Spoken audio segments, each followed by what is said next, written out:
खबर है और पॉलिटिकली बड़ी खबर है। बीजेपी ने कई प्रदेशों में अपने अध्यक्ष जो हैं वो बदल दिए हैं। बिहार, बंगाल और असम जीतने के बाद बीजेपी कई राज्यों में और परिवर्तन कर रही है। उनमें वो राज्य भी हैं जिनमें अगले साल चुनाव होंगे। पंजाब में भी अब बीजेपी अब चाहती है कि एक बड़ा प्लेयर बना जाए। तो यूपी, पहले यूपी बीजेपी की प्रदेश अध्यक्ष को बदला गया था अभी कुछ हफ्ते पहले। अब पंजाब में बीजेपी ने अपना चेहरा बदल दिया है। पंजाब में सुनील जाखड़ की जगह केवल ढिल्लों, इनको प्रदेश अध्यक्ष बना दिया गया है। केवल सिंह ढिल्लों को बरनाला से 2 बार जीत मिल चुकी है विधायक के तौर पर। पंजाब की राजनीति में एक विकासवादी छवि वाले नेता के तौर पर ये पहचाने जाते हैं। साल 2022 में संगरूर लोकसभा का उपचुनाव और 2024 में बरनाला विधानसभा उपचुनाव भारतीय जनता पार्टी की तरफ से ये लड़ भी चुके हैं। कैप्टन अमरिंदर सिंह के करीबी माने जाते हैं। और दिल्ली, हरियाणा, त्रिपुरा और पंजाब, जिनमें से पंजाब में करीब 9 महीने के भीतर चुनाव है, इन जगहों पर बीजेपी ने अपने प्रदेश अध्यक्ष जो हैं वो बदल दिए। वो भी मैं आपको बता देता हूं। हर्ष मल्होत्रा जो सांसद हैं, पूर्वी दिल्ली के मंत्री भी हैं और जी हाँ, उनको दिल्ली बीजेपी का नया प्रदेश अध्यक्ष बना दिया गया है। अभी तक वीरेंद्र सचदेवा थे जी। फिर हरियाणा की प्रदेश अध्यक्ष बनाई गई हैं अर्चना गुप्ता। केवल ढिल्लों पंजाब मैंने आपको बताया। और त्रिपुरा से अभिषेक देव रॉय, इनको जो है वो बनाया गया है। ये नाम, लेकिन पंजाब वाली बात मैं पहले करना चाह रहा था, ये इंपॉर्टेंट है। एक तो ये जाट सिख कम्युनिटी से है। बीजेपी को वहां पर एक सिख चेहरा चाहिए था, प्रोमिनेंट सिख चेहरा चाहिए था, वो ये है। कैप्टन अमरिंदर सिंह के कैंप के हैं, तो ये भी इंपॉर्टेंट है कि कैप्टन अमरिंदर सिंह को बीजेपी लाई थी तो उनको साथ में रखना चाहती है, मतलब कि वो हमारे साथ अलाइंड रहें, तो इसलिए उनके करीबी को जो है बनाया गया है। बीजेपी में आए हुए इनको लेकिन बहुत ज्यादा टाइम नहीं हुआ, 2022 में ये आए हैं। तो ये एक थोड़ा सा होगा कि वहां पे वो बीजेपी के सारे स्ट्रक्चर को समझते हैं कि नहीं समझते हैं। तरुण चुग से इनकी मुलाकात है। तरुण चुग बीजेपी के जो सचिव है वो शायद प्रभारी हैं वहां के। इनके अलावा हरियाणा के जो चीफ मिनिस्टर है नायब सिंह सैनी, वो भी उनको भी क्योंकि एक्टिव किया गया हुआ है पंजाब में, तो वो भी लगातार ये कह रहे थे कि एक सिख चेहरे की हमको वहां पर जरूरत है। जी समीर जी, और कोई जानकारी है इसमें? पहले कांग्रेस में रहे, कांग्रेस से विधायक रहे, लोकसभा चुनाव जीत चुके हैं। एक चीज भाई, इनकी एज ये मेरे ख्याल में 75 वर्ष, 75 ईयर्स ओल्ड एज इनकी 1950 का इनका बर्थ है और 76 ईयर्स ओल्ड है। फाइनेंशियली बहुत साउंड है, बड़े उद्योग, प्रॉपर्टी का बड़ा बिजनेस है, कई इंडस्ट्रीज है इनकी। और जमीनी स्तर पर दोआब में इनका अच्छा पकड़ है। बरनाला से विधायक रहे, तो मुझे लग रहा है कि भारतीय जनता पार्टी को लगा हुआ कि अब प्रदेश अध्यक्ष बदलना है। पहले सुनील जाखड़ थे, उसके बाद फिर अश्विनी को कार्यकारी अध्यक्ष बनाया गया था और अब पूर्णकालीन अध्यक्ष वहां के बने। तो मुझे लगा जमीनी स्तर पर एक इनका बीजेपी की जो एम्बिशंस हैं पंजाब में, बिल्कुल बीजेपी तो कोई भी चुनाव अब सब ये बताते हैं कि बीजेपी वहां पर छोटा मोटा प्लेयर बने रहना नहीं चाहती, वो सत्ता में आने के लिए अब बीजेपी वहां पर गठबंधन की राजनीति नहीं करना चाहती। अब वो अकाली दल से बाहर अपने आप को देख रही है, चुनाव जीतने के लिए जाएगी। निश्चित रूप से उसने ये तय कर लिया है कि अकाली के भरोसे में नहीं रहना है, अपने दम पर चुनाव लड़ना है। और ये सारी जो नियुक्तियां हो रही है, जिस तरीके से आम आदमी पार्टी के जो राज्यसभा सांसद भारतीय जनता पार्टी में शामिल हो गए, जिस तरीके से अभी प्रदेश अध्यक्ष बनाया गया है केवल सिंह ढिल्लों को, यह बता रहा है कि भारतीय जनता पार्टी पंजाब में अपने दम पर चुनाव लड़ना चाहती है। 10 महीने के बाद जो चुनाव, इसके लिए भारतीय जनता पार्टी ने तैयारी शुरू कर दी। लेकिन मुझे एक बात और था कि कर्नाटका में प्रदेश अध्यक्ष की डिक्लेयर नहीं किया भारतीय जनता पार्टी ने। अभी तो येदियुरप्पा के बेटे वहां पे लंबे समय से प्रदेश अध्यक्ष बने हुए हैं, तो वहां भी मामला फंसा हुआ है। मुझे लगता है डीके शिव कुमार के कारण रुके होंगे। अब डीके शिव कुमार मुख्यमंत्री बनेंगे तो मुझे लग रहा है किसी ओबीसी या दलित को भारतीय जनता पार्टी वहां पर प्रदेश अध्यक्ष बनाएगी और ये संदेश देने की कोशिश करेगी कि भाई मुख्यमंत्री ओबीसी हटा दिया कर्नाटका में, तो हम कर्नाटका में किसी ओबीसी को प्रदेश अध्यक्ष पंजाब में क्योंकि दिल्ली में इलेक्शन हो चुका है, इसीलिए कोई अभी वैसी बात नहीं है। मतलब आपको बदलना था, आपने बदल दिया। हरियाणा में भी अभी वक्त है, पंजाब इस लिहाज से इंपॉर्टेंट है। जी त्रिपाठी जी। नहीं, देखिए पंजाब में सरदार केवल सिंह ढिल्लों को बनाने के पीछे बड़ी सीधी सी रणनीति है। एक तो जो सिख चेहरा है, दूसरा जब हम अमरिंदर के नज़दीकी कह रहे हैं तो लंबे समय तक उन्होंने कांग्रेस में काम किया है, विधायक रहे, और जिसको हम कहते हैं ना कि क्या भाजपा की किसी नेता की वैसे एक्सेप्टेंस हो पाएगी। अब इनकी एक्सेप्टेंस वो नहीं हुई थी सुनील जाखड़ की, लेकिन केवल सिंह ढिल्लों के जरिए वो एक्सेप्टेंस कराने की कोशिश है। दूसरा, हर्ष मल्होत्रा, नायब सिंह सैनी और केवल सिंह ढिल्लों, ये आप इसको सिर्फ एक मत कहिए, ये त्रिकोण का कॉम्बो है जो पंजाब के लिए तैयार किया गया है। हर्ष मल्होत्रा, और मुझे तो ये भी लगता है कि हर्ष मल्होत्रा अब मतलब मंत्रिमंडल का बड़ा विस्तार भी जल्दी ही होगा, जो नरेंद्र मोदी का है उसके भी संकेत मिलने लगे। एक आध और अध्यक्ष, जैसे आज उत्तर प्रदेश की भी सूची आने वाली थी प्रदेश की, लेकिन शायद उसको इसीलिए होल्ड पे डाल दिया होगा। मुझे लगता है कि पंजाब को लेकर भारतीय जनता पार्टी बहुत सीरियस जिन जिन जगहों पर उसे लगता है कि किसी तरह से ये गैप फिल किया जा सकता है, उसमें आप आम आदमी पार्टी से आए 7 सांसद और चुनाव के समय आने वाले जो विधायक हैं उनकी संख्या अभी जोड़ लीजिए। तो मुझे लगता है एक बड़ी तैयारी के साथ आना चाहते हैं और उनकी ये कोशिश है कि वो वहां कांग्रेस वाला स्पेस ऑक्युपाई करें। ये पहली बार होगा कि भारतीय जनता पार्टी किसी राज्य में चाहती है कि वो कांग्रेस वाला स्पेस ऑक्युपाई करे। ये कोशिश उन्होंने केरलम में भी की थी, लेकिन केरलम में वो सफलता हाथ नहीं लगी जो उस वक्त चर्च और सबका कॉम्बो बनाने की कोशिश करे। यहां वो कोशिश करते हुए दिख रहे हैं। केरलम की बात आपने छेड़ दी, मैं खबर बता देता हूं, अगली केरलम की है। कल आपने देखा था ईडी ने रेड की थी मुख्यमंत्री पी विजयन के घर पर और उसके बाहर ऐसे दृश्य देखने को मिले थे, हम सब ने हैरानी जताई थी कि ऐसा भी हो सकता है क्या, ईडी के अफसरों की गाड़ी पर ऐसा हमला। मैं तो इसको जानलेवा हमला कहता हूं। शीशे तोड़ तोड़ के ईंटें मारोगे आप तो किसी की जान ही किसी की जान जा सकती है।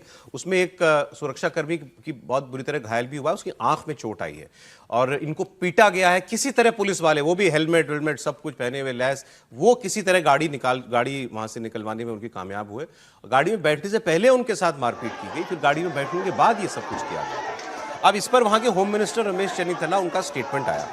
वो ये कह रहे हैं, उसमें एक अलग विवाद शुरू हो गया। वो ये कह रहे हैं कि ईडी हमको बिना बताए विजयन के घर गई। ईडी वहां पर सेंट्रल फोर्सेस के सहारे थी। सेंट्रल फोर्स कैसे, मुझे मतलब सेंट्रल फोर्स कैसे आ जाएगी ईडी के साथ, समझेंगे अगर ऐसा हो सकता है तो, कि अपने साथ वो सेंट्रल फोर्स लेके गई हो।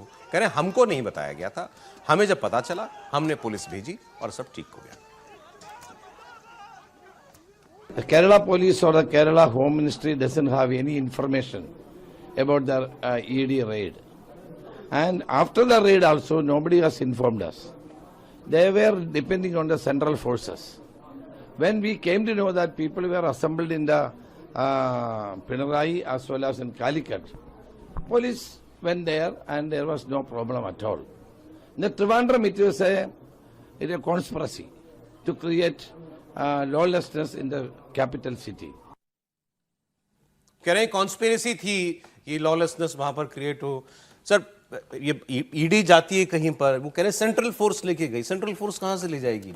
सेंट्रल फोर्स उनका कोई सिक्योरिटी ऑफिसर होगा, लेकिन उनका कहने का मतलब है बेसिक बात कि स्टेट गवर्नमेंट को आपने इन्फॉर्म नहीं किया। जो एक व्यवस्था चलती है राज्य और केंद्र के बीच में, उस व्यवस्था को ईडी ने नहीं माना। और हो सकता है कि ये वो अराजकता की बात करें, वो थोड़ा एक्सट्रीम पर जा रहे हैं चन्नीथला साहब, लेकिन कई बार ये होता है ना कि ईडी के ऑफिसर्स को लगता है कि यहाँ स्टेट गवर्नमेंट को या स्टेट पुलिस को इन्फॉर्म किया गया, जो अभी तक पिनराई विजयन के साथ ही वो चीफ मिनिस्टर थे, तो कहीं उससे मामला गड़बड़ ना हो जाए। ये एक मतलब, क्योंकि जो इन्वेस्टिगेटिंग एजेंसीज होती है उनका भी एक सरप्राइज एलिमेंट भी होता है ना। सरप्राइज एलिमेंट से बहुत सारी चीज़ें निकलती हैं, खासतौर से छापों को लेकर, तो वो एक बड़ी वजह होगी। और वो बात कह रहे, तो मैं इसमें कोई ये नहीं है कि चन्नीथला साहब ये कह रहे हों कि इन्फॉर्म नहीं किया गया था, तो इसका मतलब ये है कि इन्फॉर्म किया गया हो नहीं है, वो ठीक है। लेकिन वो ईडी का पर्पज ये रहा होगा, अराजकता फैलाना तो ईडी का पर्पज नहीं रहा होगा। ईडी का पर्पज रहा होगा कि एक सरप्राइज एलिमेंट रहे। और पिनराई विजयन साहब अभी तक चीफ मिनिस्टर थे, तो यदि पुलिस को इन्फॉर्म किया गया तो वो शायद उस मिशन पर कामयाबी उनको मिलने में दिक्कत हो। इसको अरविंद केजरीवाल जी ने एक नया एंगल दिया। अरविंद केजरीवाल जी ने कहा कि राहुल गांधी बार बार ये आरोप लगाते थे बीजेपी के ऊपर कि क्यों सीपीएम के लोगों के ऊपर रेड नहीं होती, क्यों पिनराई विजयन के घर पर रेड जाकर के ईडी नहीं करती है, और उनके कहने पे ये काम कर दिया। इसका मतलब बीजेपी और कांग्रेस मिले हुए हैं। राहुल गांधी के कहने पे अमित शाह जी ने ईडी भेज दी। सब मिले हुए जी, ये सब मिले हुए। ठीक है कि मतलब राहुल जी को अब ये बताने की नौबत आ गई है केजरीवाल जी को कि राहुल जी और मोदी जी मिले हुए हैं। हाँ, ये बता रहे हैं, मतलब वही कह रहा हूँ, लंबे समय से प्रयास कर रहे हैं और यहीं आके लगता है ना वो चला गया भाई, सब मिले हुए। केजरीवाल जी बार बार कहते हैं कि भाई राहुल जी पर, सोनिया जी पर बीजेपी कार्रवाई नहीं कर रही, तो यदि मान लीजिए कार्रवाई हो गई तो क्या केजरीवाल जी और मोदी जी मिले हुए होंगे? नहीं, सबसे बड़ी चीज जो है, सरकार आपने बनाई।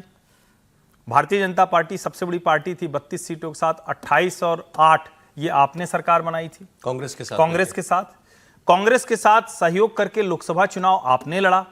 आपकी कॉन्स्टिट्यूंसी में आपके लोगों ने हाथ को और हाथ की कॉन्स्टिट्यूंसी ने हाथ के लोगों ने आपको ये वोट किया।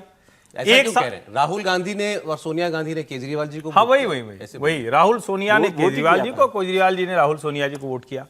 रामलीला मैदान में सीखचों का बढ़िया वाला पोस्टर लगा के आपने वहां सब कुछ किया, और उसके बाद अब कह रहे हैं कि वो नरेंद्र मोदी और राहुल गांधी मिले हुए हैं। अब ऐसी बचकानी बात पर भला कौन यकीन करेगा। और मुझे तो लगता है ना कि जो अरविंद केजरीवाल का वो जो क्या कहते हैं बस था, वो स्पार्क था, वो खत्म हो गया। वो मोजो जो भी कह लें, जो मतलब और कुछ नया वाला हो तो जी सर, वो खत्म हो गया।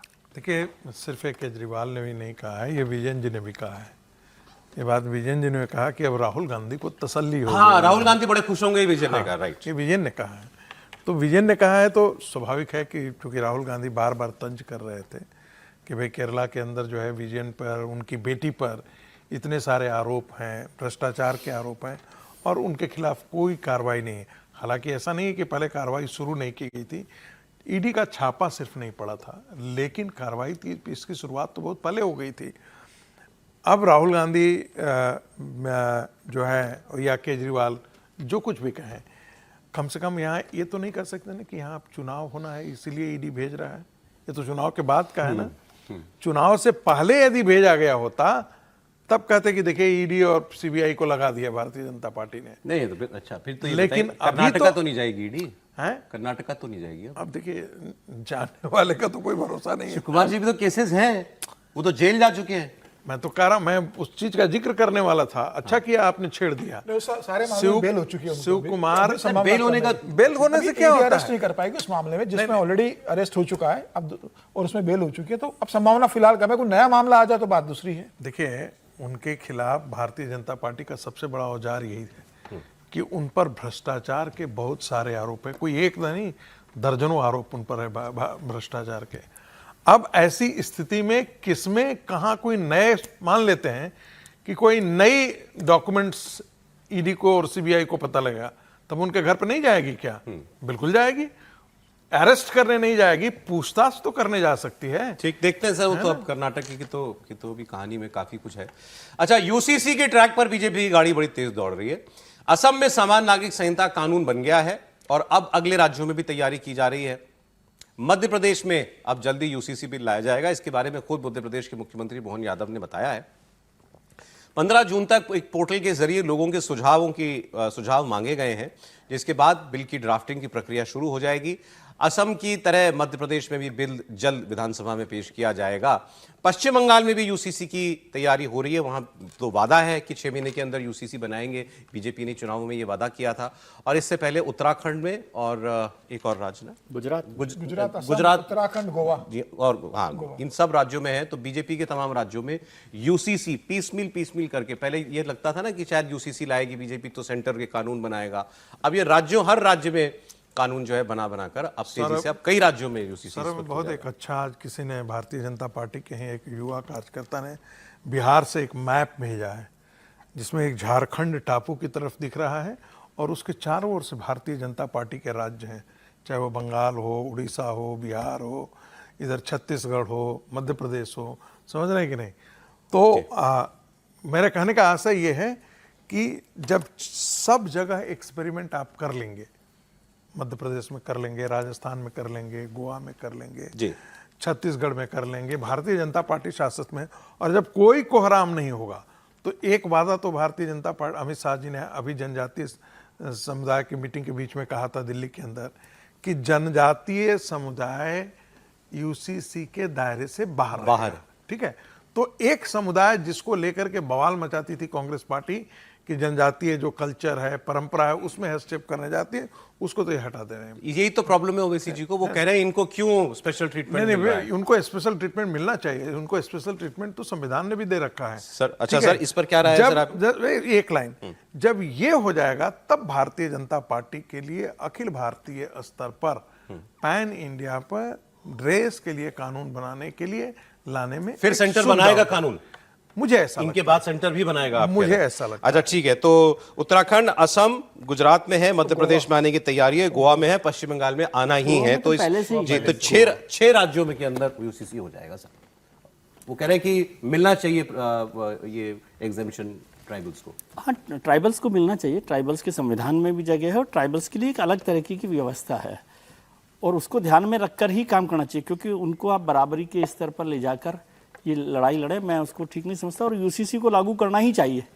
और मैं इस नीति के भी पक्ष में कि सरकार स्टेट वाइज स्टेट कर रही है तो उससे थोड़ा सा एक एसिबिलेशन भी हो रहा है, सिमर कर रहा है धीरे, मतलब नाराजगी जो है, एकदम कोई काम को आप करते हैं तो उससे नाराजगी बड़ी जाहिर होती है वो एक ठीक तरीके लेकिन से ये काम सारे हो रहा है। यूसीसी मतलब ये समान ही होंगे ना, इनके अंदर जो भी कुछ है मोटे clauses। तौर पर सब मोटे तौर पर सभी होंगे, उसमें कुछ ऐसा बड़ा नहीं होगा। लेकिन जैसे अभी टापू का जिक्र किया, एक टापू और बच गया है दक्षिण में, आंध्र प्रदेश, वहां लगाएंगे, वहां पर भी लागू हो तो उसके अच्छी आगे बात है। पीछे सर भारतीय जनता पार्टी की सरकार नहीं है। हाँ, तो जिस दिन हो जाएगी तो हो कांग्रेस की जाएगा। तरफ है, वहां पर टापू एक बीजेपी वाला बच गया, इसलिए मैंने कहा। चलिए एक और खबर आपको बताता हूं मैं। एक देश में हमारे एक नया किस्म का एक अभियान चल गया है। आंदोलन तो बड़ा शब्द होता है, अभियान शुरू किया गया है।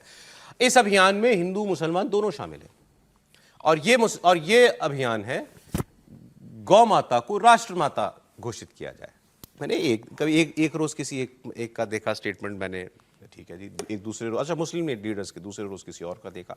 बाढ़ आई हुई आप भी देखेंगे सोशल मीडिया पर, गौ माता को राष्ट्रमाता घोषित करो, गौ माता को राष्ट्रभाषा घोषित करो। मदनी साहब ने भी इस पर जो है स्टेटमेंट दिया हुआ है, वो भी कह रहे हैं गौ माता को राष्ट्रमाता घोषित करो। बाबा बागेश्वर तो कह रहे हैं, अच्छा ये कहते हैं तो ठीक है, समझ में आता है। मुसलमान क्यों चाह रहे हैं कि गौ माता को घोषित किया जाए राष्ट्रमाता? मैं आपको दोनों बयान सुना देता हूं, पहले मदनी साहब का, बाबा बागेश्वर जी का। शरारत में है। तुम कहते हो कि गाय को मत ज़बा करो, मैं कहता हूं एक कदम आगे बढ़कर मत ज़बा करो। मैं मुतालबा करता हूं, तुमने जिस तरह मोर को नेशनल बर्ड बना रखा है, मैं मुतालबा करता हूं गाय से मजहब हिंदू का जुड़ा हुआ है, तुम उसको नेशनल जानवर बनाओ। कि हमने कल एक न्यूज देखी कि अब देश के मुसलमान भी गाय माता को राष्ट्र माता बनाने पर समर्थन दे रहे हैं।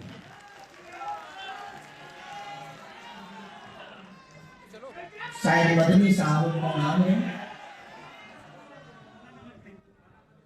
मौलाना मदनी उनका नाम है। इस पर बात करने वाले थे हम, लेकिन एक खबर आ गई बैंगलोर से। बेंगलुरु में सिद्धरामैया जी के घर के बाहर हंगामा शुरू हो गया है। उनके समर्थक जो हैं वो वहां पर काफी तादाद में जुटना शुरू हो गए हैं, हाथों में कुछ तो पोस्टर से छोटी चीज लग रही है, तस्वीर लेके। और बोलने वाला था मुंह में था कि पोस्टर बैनर लेकर, क्या वो दिखी नहीं पोस्टर बैनर। सिद्धरामैया जी के लिए इतने ही लोग जुटे। थोड़ा सा समर्थकों का एक मन में तो होता ही है ना, आगे प्रदर्शन कर, ठीक है 12-15 लोग हैं। 12-15 में क्या नहीं है, यदि ठीक ही काम कांग्रेस हाईकमान के खिलाफ नारेबाजी हो रही है, हालांकि इसका कोई मतलब नहीं है। कोई मतलब नहीं। ये ऐसा इमीडिएट रेस्पॉन्स होती है, ठीक है सर। और इसमें कोई ऐसा दिख भी नहीं रहा है, तो सामान्य लोग होंगे जो हाँ, जो कार्यकर्ता सिद्धरामैया जी आपने एक बात नोटिस की, सब में सबसे खामोश आदमी है क्या? डीके कुछ नहीं बोल रहा। नहीं, वो उन्हें जो पहले बोला, उनको जो मिल गया उसके बाद क्या बोला? डीके ने बहुत मैच्योर पॉलिटिशियन की तरह व्यवहार किया। देखिए आप चाहे जो कहिए, ठीक है, हम लोग टीवी पर भी चर्चा करते रहे, उनके मुंह में तो हर कोई माइक लगाता रहा, लेकिन डीके शिव कुमार ने जितने धैर्य से इसकी प्रतीक्षा की वो कम नहीं था। पार्टी के लिए वो ट्रबल शूटर के तौर पर जगह जगह जाते रहे, बीच बीच में ये भी आते रहे कि अपना सीबीआई इतना बता दूं, लोक भवन पहुंच गए हैं, वो लोक भवन पहुंच चुके हैं। सिद्धरामैया इस्तीफा दे तो वो देंगे। इस्तीफा देने गए हैं।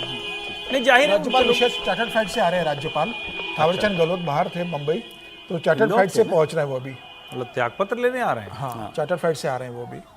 तो ठीक है, अब वहां पर लेने आ रहे हैं, इतना लेने आ रहे हैं या समझाने आ रहे हैं? इतना उथल पुथल हो रहा है तो वहां राज्यपाल को होना ही चाहिए। ठीक है, अब ये इस्तीफा देंगे मतलब सरकार गिर गई, सरकार मतलब बर्खास्त हो गई, फिर डीके जी जाएंगे समर्थन पत्र लेकर। तो उस वक्त क्या आपको लगता है दोनों साथ भी हो सकते हैं किसी मौके पे? नहीं, बिल्कुल रहेंगे। नहीं, साथ ही साथ ही होंगे। साथ जाएंगे। और अभी तक जब विधायक दल की बैठक भी होगी एक तरह से मेरे ख्याल से, तो उसमें फिर प्रस्ताव भी सिद्धारमैया सिद्धरामैया करें। प्रपोज करें। अरे ये तो सब काम जिस मन तरह से ही से होते हैं। पैर छुए सिद्धारमैया के, पैर छुए डीके शिव कुमार ने, ये सब गले काम मन मिले से होते हैं। और उन्होंने स्वीकार कर लिया ना। सिद्धारमैया ने बैठक में बोला सबका ब्रेकफास्ट में कि ये राघवन जुड़ गए बेंगलुरु से हमारे साथ। राघवन, सिद्धरामैया जी जा रहे हैं। हाँ सिद्धरामैया जी चले गए हैं, इतना लंबा काफिला, लेकिन लोक नहीं जाना भवन चले चाहिए। गए हैं वो। पीएम ने जी अपील की है। राघवन, बताएं क्या अपडेट है वहां से? काफिला देखिए। कि देखिए सीएम सिद्धरामैया जो है अपने घर से निकल चुके हैं और किसी भी क्षण यहाँ पर पहुंच सके। हम लोक भवन के बाहर हैं। आप यहाँ पर देखिए किस तरह से सुरक्षा व्यवस्था जो है वो कड़ी कर दी गई है। ट्रैफिक को रोक दिया गया है। कुछ मिनटों का रास्ता है, तकरीबन 1 से 1.5 किलोमीटर की दूरी है, तो आप अंदाजा लगा सकते हैं। देखिए जैसे जैसे हम बात कर रहे हैं वैसे ही वो पायलट कार की जो है आवाज सामने आ गई। और ये देखिए, ये वो तस्वीर सौरभ जिसका इंतजार शायद डीके शिव कुमार को काफी लंबे समय से था, वो तस्वीर अब जो है लोक भवन की तरफ सिद्धरामैया का कारवां बढ़ता हुआ आप देखिए। एक जो है पूरा कारवां जो है सीएम का वो पहुंच रहा है, वो राजभवन के अंदर सीएम एंटर कर रहे हैं और अपना इस्तीफा सौंपने के लिए सिद्धरामैया जो है वो लोक भवन के अंदर अभी जा रहे हैं। हालांकि राज्यपाल यहाँ पर नहीं है तो उनके सचिवालय को ये इस्तीफा दिया जाएगा और उसके बाद फिर वो यहाँ से एक स्पेशल फ्लाइट से दिल्ली के लिए रवाना हो रहे हैं। इससे पहले कुछ मिनिस्टर्स जो उनके कह सकते हैं खास मंत्रियों की श्रेणी में आते हैं, वो लोग भी पहले ही अंदर पहुंच चुके हैं। तो ये एक बड़ा मूवमेंट इस लिहाज से है कि एक स्मूथ ट्रांजिशन की जहां तक बात हो रही थी, आपने कुछ प्रोटेस्ट की बात कही, बहुत कम तादाद देखिए, इसीलिए शायद आला कमान ने इस फैसले को ऑन रिकॉर्ड अभी तक नहीं बोला। आप देखिए लगातार ये कहा जा रहा है कांग्रेस शीर्ष नेतृत्व की तरफ से कि ये सिर्फ एक स्पेकुलेशन है, लेकिन अब ये असली तस्वीरें जो हम आपको इंडिया टीवी के कैमरे पर दिखा रहे हैं कि सिद्धरामैया जो है वो लोक भवन के अंदर जा रहे हैं और कुछ देर में अपना इस्तीफा देकर यहां से लौटेंगे। उसके बाद एक स्पेशल चार्टर फ्लाइट से वो दिल्ली रवाना हो रहे हैं और राहुल गांधी से जाकर बात करेंगे। एक सवाल का जवाब अभी भी बाकी है कि क्या वो दिल्ली जाएंगे, क्या राज्यसभा सीट उनके लिए वहां पर खाली कही गई है तो वो उसको ले गए। इस पर अभी तक सिद्धरामैया ने ये कहा है कि उनका नेशनल पॉलिटिक्स में कोई एम्बिशन नहीं है, वो पोलाइटली जाके इस चीज को डिक्लाइन करने के लिए राहुल गांधी से मिल रहे हैं और एक धन्यवाद भी उन्हें साथ साथ देंगे कि उन्होंने इतना मौका दिया गया है। क्योंकि देखिए वो बाहर से हमेशा सिद्धरामैया के साथ एक टैग लगा हुआ है कि वो आउटसाइडर हैं। जब वो जेडीएस छोड़कर आए थे, लेकिन सबसे ज्यादा लंबी अवधि के मुख्यमंत्री बनने के साथ साथ 20 साल के पॉलिटिक्स में 18 साल वो कहीं ना कहीं या तो विपक्ष के नेता के तौर पर या मुख्यमंत्री के तौर पर लगातार सक्रिय रहे। तो एक बड़ा कह सकते हैं कि औहदा कांग्रेस पार्टी ने दिया। शायद यही बड़ी मुश्किल थी उनके पास कि वो इतने सारे विधायकों के समर्थन होने के बाद भी उन्होंने रिवोल्ट नहीं किया और उन्होंने एक तरह से कहा कि राहुल गांधी जो भी कहेंगे मैं उनकी बात मानूंगा, और उस बात को मानते हुए वो अब अपने पद से हटने के लिए तैयार हो चुके हैं और ये तस्वीरें उस बात की गवाह है। इन तस्वीरों का इंतजार जरूर डीके शिव कुमार को काफी लंबे अरसे से था। तो डीके शिव कुमार फिर कब वो उनकी शपथ हो सकती है? इससे पहले विधायक दल की मीटिंग भी होगी?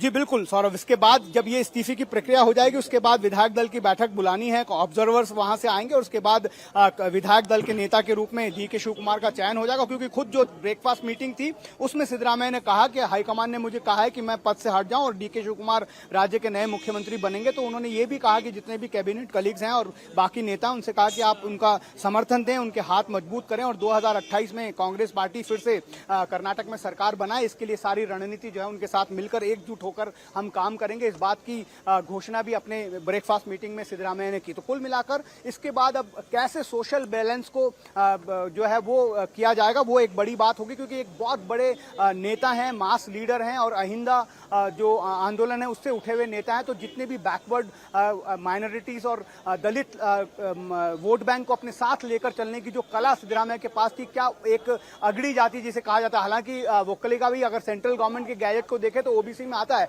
लेकिन यहाँ पर उन्हें सवर्ण माना जाता है। तो ऐसे एक समुदाय के व्यक्ति को जब सीएम की कुर्सी दी जाएगी तो उसके बाद जो सोशल बैलेंस है, कास्ट इक्वेशंस है, उसको कैसे कांग्रेस जो है वो उसकी क्षतिपूर्ति कर पाएगी, इस बात को लेकर अब अटकलें तेज है और उसके लिए अभी से ही मंथन शुरू हो गया है। सौरभ जी, क्या एक प्रेस कॉन्फ्रेंस की भी चर्चा है 3 बजे सिद्धरामैया की प्रेस कॉन्फ्रेंस? जी बिल्कुल, यहाँ से चूंकि अब गवर्नर नहीं है तो इसमें कोई ज्यादा वक्त नहीं लगेगा, उनको अपना इस्तीफा जो है गवर्नर सचिवालय को देना और उसके बाद तुरंत हम देखेंगे कि अगले 5 मिनट के अंदर अंदर सिद्धरामैया यहाँ से अपने कृष्णा जो उनका ऑफिशियल रेसिडेंस है वहां पर पहुंचेंगे और उसके बाद वहां पर एक आधे घंटे की प्रेस कॉन्फ्रेंस रखी गई है जिसमें वो ये बताएंगे कि उन्होंने ये फैसला क्यों किया। हालांकि ब्रेकफास्ट मीटिंग में जब उन्होंने संबोधित किया मंत्रियों को तब भी उन्होंने अपनी बात को कह दिया था, शायद इसी बात को वापस दोहराया जाएगा। सवाल अभी भी जैसा हम बता रहे हैं कि बना हुआ है कि क्या वो राज्यसभा का जाएंगे, इस पर अभी तक उन्होंने कोई जवाब नहीं दिया। एक बार फिर वो सवाल प्रेस कॉन्फ्रेंस में पूछा जाएगा। इसके बाद हम देखेंगे कि वो एक चार्टर फ्लाइट से दिल्ली रवाना हो जाएंगे और राहुल गांधी से मुलाकात करेंगे। यहाँ पर अभी तक गवर्नर पहुंचे नहीं है, तो ये जरूरी नहीं है कि इस्तीफा देने के लिए गवर्नर हो, उनके सचिवालय को इस्तीफा दिया जा सकता है। लेकिन अगर नई सरकार का दावा पेश करना हो तो उस वक्त गवर्नर की मौजूदगी बहुत जरूरी होगी और इस बात की सूचना संकेत हमें मिल रहे हैं कि अपने पर्सनल काम से निवृत्त होने के बाद शायद गवर्नर आज देर रात तक या कल सुबह तक बेंगलुरु लौट जाएंगे। राघवन, अभी आप बने रहे हैं हमारे साथ। तो इस्तीफा सौंपने के लिए लोक भवन पहुंच चुके हैं सिद्धरामैया और इसके बाद उनकी एक प्रेस कॉन्फ्रेंस भी होनी है। इस बड़ी खबर पर आपको अपडेट देते रहेंगे। कहानी कुर्सी की में आज इतना ही। बहुत शुक्रिया त्रिपाठी जी आपका, विजय जी, प्रोफेसर साहब, समीर जी, बहुत धन्यवाद आपका।